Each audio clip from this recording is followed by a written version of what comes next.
तो हेलो दोस्तों, स्वागत है आप सभी का हमारे यूट्यूब चैनल में। जैसे कि आज हम जो जानने वाले हैं, जो कि 1/26 की जो वैकेंसी निकली है, यानी ग्रुप डी की जो 2026 में वैकेंसी निकली है, उसके बारे में फुल डिटेल में जानने वाले हैं। तो वीडियो के अंत तक बने रहें। और जो भी आपके साथ वाले हैं उनके पास वीडियो भेज सकते हैं आप, और कमेंट करें कोई भी चीज़ चाहिए आपको, तो ठीक है।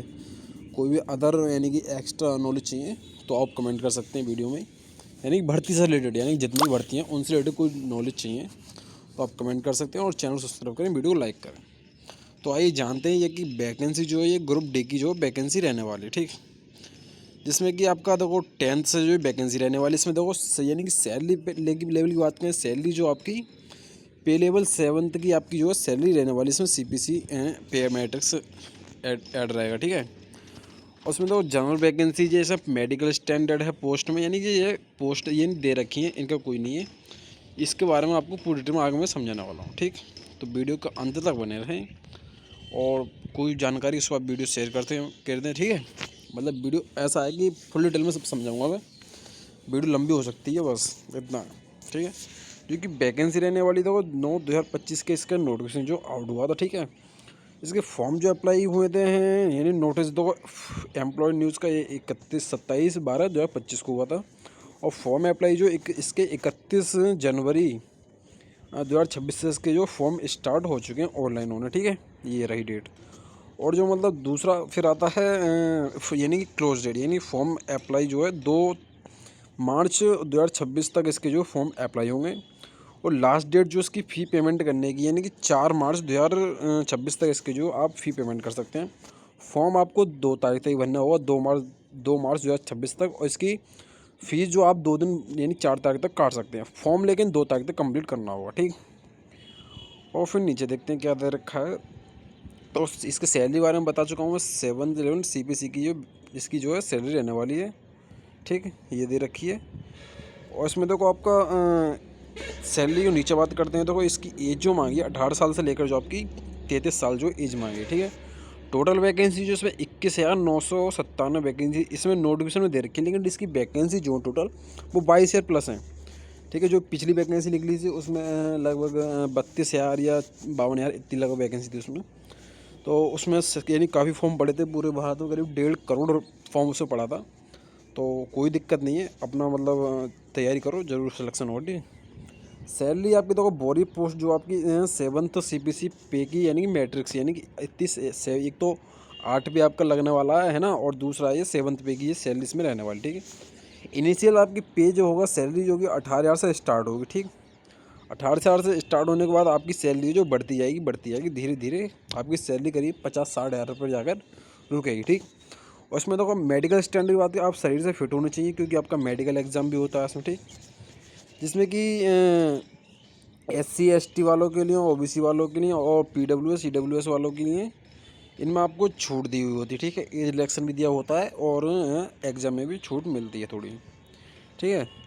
और नीचे देखते हैं आपको, तो एज के बारे में तो बता चुका हूँ मैं। 18 साल से लेकर आपको 33 साल तक जो है एज रहने वाली है, ठीक है। और नीचे देखते हैं क्या दे रखा है, आपको फुल डिटेल्स वीडियो में जानने वाले हैं। इसकी ग्रुप डी की जो वैकेंसी है, इसमें ज़्यादातर मतलब जो काम रहता है वो पटरियों पर रहता है, ठीक है। तो उसके बारे में आपको मतलब ऐसा होता है, किसी किसी लोगों को पटरी का काम जो पसंद नहीं होता है, तो उसमें ये होता है, ठीक है। फिर होता है इसका मेडिकल और जनरल फिटनेस टेस्ट होता है। पहले एग्ज़ाम होगा, उसके बाद मेडिकल होता है, फिर डॉक्यूमेंट होता है। इसका A2 A3 B1, ठीक है। ये आपको फिजिकली टेस्ट होते हैं, ये आपको मतलब ज़रूरी होता है करना। एक फिजिकल टेस्ट होता है, इसमें वजन उठा करके लगभग 20 किलो वजन उठाकर आपको 100 मीटर तक चलना होता है। तो वो इसमें दे रखा है, इसमें कोई बात नहीं, ठीक है। फॉर्म अप्लाई करने के लिए आपको सिटीजन होने चाहिए, ठीक है। और नेपाली, भूटान ये तो चीज़ छोड़ो, इंडियन होना बहुत ज़रूरी है। तो इसमें पहला तो एज आपको बता चुका हूँ मैं पहले ही, 18 से 33 साल एज होनी चाहिए जिसकी, यानी कि जो जनरल और EWS वाले हैं उनकी एज जो है 2 जनवरी 1933 की होनी चाहिए। और जो नॉन क्रीमी लेयर हैं, यानी कि और OBC वाले हैं, उनके लिए 2 93 सॉरी, और जो वो हैं 2 जनवरी 1990 उनकी एज होनी चाहिए OBC वालों की। और जनरल वाले हैं उनकी 2 जनवरी 1993 तक होगी। जैसे इसमें छूट जो इसी में दे रखी है, देखो 3 साल की, ठीक है। और जो SC ST वाले हैं उनकी एज जो है 2 जनवरी 1988, ठीक है। और जो all all for all community category वाले हैं उनके लिए जो है 1/8/2008 के बीच जो एज यानी कि लास्ट होना चाहिए इतना, यानी कि ये 2 जनवरी 1988 से लेकर 1/1/2008 तक जो लास्ट होना चाहिए, ठीक। और दूसरा इसमें नॉन क्रिमिनल इसमें छूट दे रखी है एज इलेक्शन। देखो इसमें जो है OBC वालों के लिए 3 साल की छूट दे रखी है, SC ST वालों की 5 साल की, और जो एक्स्ट्रा अदर सर्विस मैन है उनके लिए देखो जनरल EWS वाले 3 साल की, OBC वालों की 6 साल की है, SC ST वाले को 8 साल की, और जनरल वाले और EWS वाले उनकी 10 साल की छूट है, ठीक है। तो इसके छूट के बारे में तो देखो बता दिया है, ठीक है। और दूसरा आता है कम्युनिटी का कैटेगरी, यानी कि 13 साल 14 साल 40 साल और 43 साल तक इसमें जो फॉर्म मतलब लास्ट डेट होती है इतनी उम्र तक फॉर्म भरने, ठीक है। और फिर नीचे देखते हैं इसमें तो 35 38 40 इसमें दे रखा है, इस उम्र तक आप फॉर्म भर सकते हैं, आपने चेक कर लो मतलब जिससे आप बिलोंग करते हैं। फिर आ जाते हैं फ़ी पेमेंट, ठीक है, जो कि फॉर ऑल कैंडिडेट हैं उनके लिए जो है सभी के लिए आपकी 500 रुपये जो फ़ीस कटने वाली, ठीक, यानी कि 500 रुपये जो फॉर्म भरते समय फ़ीस जो है कटने वाली है, जिसमें कि आपकी 400 रुपये फ़ीस जो रिफ़ंड हो जाएगी, यानी कि वापस आएगी 400 रुपये फ़ीस एग्ज़ाम देने के बाद, ठीक है। यानी कि आपने एग्ज़ाम दिया, कंप्यूटर बेस्ड एग्ज़ाम हुआ पहले, तो आपने एग्ज़ाम देने के बाद 400 रुपये आपके वापस हो जाएंगे, 100 रुपये आपके केवल कटने वाला, ठीक। और फिर आता है ST ST वालों के लिए, उनके लिए 250 रुपये फ़ीस दे रखी है, और एक्स सर्विस मैन वाले हैं, और PWBD वाले और फीमेल वाले उनके लिए 250 रुपये फीस इसमें कटने के लिए, और 250 ही उनकी वापस हुई, उनका केवल 0 वाटर रहेगा, ठीक है। उनका 1 रुपया जो आपका कटने वाला नहीं है, इनकी 250 इनकी 500, ठीक।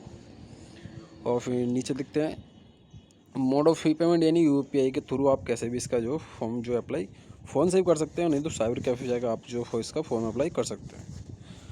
और आपका देखो फिर आता है मॉनिटरीज, ठीक है, इसमें पेरिस जब ये चीज़ छोड़ो, इसमें आता है, फिर नीचे देखते हैं इकोनॉमिक बैकवर्ड यानी EBC वाले होते हैं, इनका जो आय प्रमाण पत्र होता है उनके डैड का, उनका 50,000 से ऊपर नहीं हो, 50,000 से लेस वाला होना चाहिए, यानी कम वाला होना चाहिए, तभी आप जो इसके ये फॉर्म में अप्लाई कर सकेंगे, नहीं तो नहीं कर पाएंगे, ठीक। और फिर नीचे देखते हैं फुल डिटेल में आपको वीडियो में बताने वाला हूँ, वीडियो के अंत तक बने रहें, ठीक है। इसके सिलेबस के बारे में तो वो हो सकता है तो मैं वीडियो अलग से डालूँ, क्योंकि ये वीडियो काफ़ी लंबी हो जाएगी मैं डालता हूँ तो, ठीक है।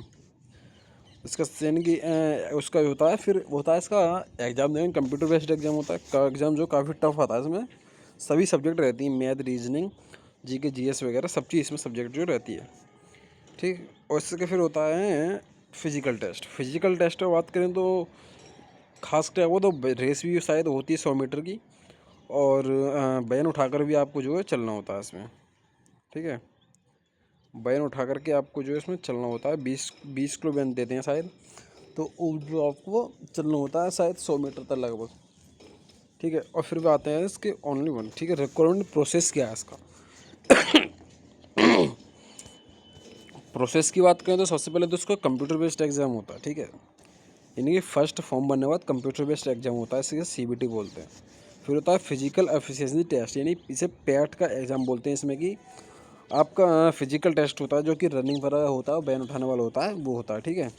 और फिर तो होता है इसमें DV यानी कि डॉक्यूमेंट वेरिफिकेशन होता है, उसके बाद यानी कि कंप्यूटर बेस्ड एग्ज़ाम क्वालिफाई कर लेंगे और फिर फिजिकल एग्ज़ाम क्वालिफाई कर लेंगे, फिर डॉक्यूमेंट वेरिफिकेशन होता है, ये तो कंपलसरी आपके डॉक्यूमेंट पूरे होने चाहिए, तो आप इसको पास कर ही लेंगे आराम से। फिर होता है मेडिकल एग्जामिनेशन, जो कि आपका काफ़ी टफ रहने वाला है, इसमें मेडिकल एग्ज़ाम जो आपका मतलब फिजिकली फिट होने चाहिए, तभी इसमें आप जो पास कर पाएंगे, अन्यथा नहीं कर पाएंगे।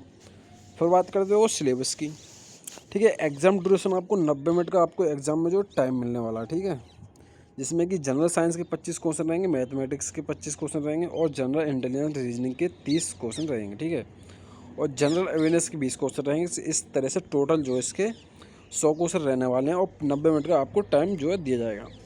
और नेगेटिव मार्किंग बात करते हैं तो 1/3 की आपकी नेगेटिव मार्किंग रहने वाली है, यानी कि 3 क्वेश्चन आपके गलत हुए तो एक क्वेश्चन आपका काट दिया जाएगा, ठीक है, एक जो सही होगा वो भी काट दिया जाएगा।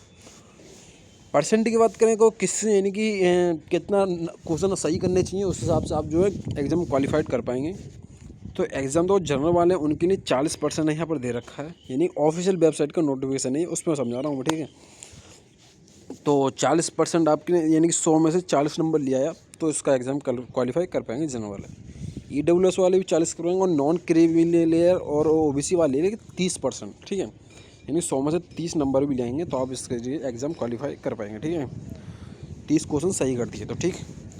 और दूसरा फिर SC वाले, इनके लिए भी 30 नंबर है और ST वालों के लिए 30 नंबर है। यानी आपने 100 में से 30 क्वेश्चन सही कर दिए तो आप इस एक्स का एग्ज़ाम जो है क्वालिफाइड कर पाएंगे, फिर आगे प्रोसेस के लिए आप जो तैयार हो जाएंगे, ठीक है। ये आता है इसका male candidate and female candidate का, देखो फिजिकली बता रहा हूँ, जिसमें ये इधर आ जाता है, ये हो गया मेल, ठीक है, ये हो गया फीमेल। पहले हम मेल की बात करें, should be able to lift and carry 35 kg weight for a distance. 35 kg, मैंने 20 किलो बताया था, इसमें 35 किलो बैन दिया हुआ है, जिसमें क्या 35 किलो बैन उठा करके 100 मीटर यानी कि चलना है, यानी कैसे कि दौड़ के करो चाहे पैदल करो, 35 किलो बैन लेगा आपको 100 मीटर तक 2 मिनट के अंदर जो आपको पास करना है। अगर वो पास नहीं कर पाए तो आप इससे बाहर हो जाएंगे, ठीक है।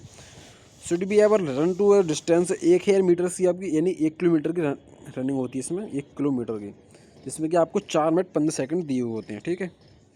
और फिर आते हैं फीमेल, ये 20 kg जो है ये फीमेल वालों के लिए है, जिसमें कि आपको 20 किलो बैन उठा करके 100 मीटर में चलना है, ठीक है। और उसके बाद 100 मीटर पास करना है 2 मिनट के अंदर, 20 किलोमीटर है फीमेल के लिए। इसमें इनकी भी जो कि 1000 की 1 किलोमीटर की रनिंग होती है, नहीं 1000 मीटर की, जिसमें कि 5 मिनट 40 सेकंड में पूरी करनी होती है, ठीक। और फिर मेडिकल एग्ज़ाम तो है ही, वो सब चीज़ है इसमें। प्रेग्नेंट फीमेल कैंडिडेट के लगे इनके मतलब फिजिकल टेस्ट, इनका जो इस समय यानी जो प्रेग्नेंट लेडी है उनका फिजिकल यानी एग्ज़ाम नहीं होगा, उसका फिजिकल बाद में हो जाएगा, कोई बात नहीं, या फिर उन्हें छूट दी जाएगी, ऐसा होगा, ठीक है। या कि फॉर्म अप्लाई करने के लिए, तो इस चीज़ को छोड़ो, आप कोई ज़रूरत नहीं है, मैं नई जानकारी आपको कोई बताने वाला हूँ, ठीक है। सिलेबस के बारे में बता दिया है ना, और जो सब चीज़ फिजिकल के बारे में बता चुका हूँ, ठीक है। यह आता है फिर फॉर्म डिटेल भरने के लिए जगह, कहाँ से आप फॉर्म भरना चाहते हैं, तो यहाँ से आप अपना चेक कर सकते हैं जहाँ से आपको फॉर्म भरना हो, ठीक है ना। ये भी आ गया था, central railway, eastern railway, east central railway, east coast railway, northern railway, north central railway, north eastern railway, northern, ये आपको मतलब जहाँ से आपको फॉर्म भरना है वहाँ से कर सकते हैं, ठीक है। स्टेज रिक्वायरमेंट यानी कि आपको जो सब चीज़ इसमें दे रखी है, आप चेक कर लें, ठीक है। और फिर नीचे देखते हैं, यह आता है यानी format caste certificate for SC ST candidate, यानी आपको अगर कास्ट सर्टिफिकेट ऑनलाइन वाला नहीं तो आप इसका जो है प्रिंट आउट निकाल करके इसे भर सकते हैं और वहाँ पर जमा कर सकते हैं, ठीक है, लगा सकते हैं। फिर ये OBC वालों का आता है NCL सर्टिफिकेट, ऐसा भी आप जो लगा सकते हैं, ठीक है, कोई दिक्कत नहीं है। OBC NCL सर्टिफिकेट के लिए ये आपका दिया हुआ होता है, या तो बाद में लगाएंगे, ये तो लगना है, कंपलसरी है, ठीक है। और शायद मुझे लगता है वीडियो में और कुछ है नहीं, और आपको अदर से कोई जानकारी चाहिए तो हमारी वीडियो को कमेंट करें, लाइक करें, ठीक है, और चैनल को भाई सब्सक्राइब करें ज़रूर। और अदर कोई जानकारी चाहिए तो कमेंट करें, उसके बारे में हम ज़रूर आपको जानकारी देंगे, ठीक है। ये चीज़ छोड़ो, ये आपका मतलब देख सकते हैं वैसे, ठीक है, लेकिन ये चीज़ छोड़ो, कोई दिक्कत नहीं है। पोस्ट दी हुई है इसमें, पोस्ट ऐसा नहीं है कि हर ज़िले में, हर कहीं ना कहीं हर यानी कि जोन में जिसकी पोस्ट जो ज़रूर होती हैं, तो ऐसा कुछ नहीं है, ठीक है। ये चीज़ छोड़ो, तो आप चैनल सब्सक्राइब करें, ठीक है, और कोई ज़रूरत पड़े तो आप कमेंट करें ज़रूर, उसके हिसाब से हम ज़रूर आपको जो वीडियो लेकर आएंगे, ठीक है। थैंक यू, धन्यवाद, बाय।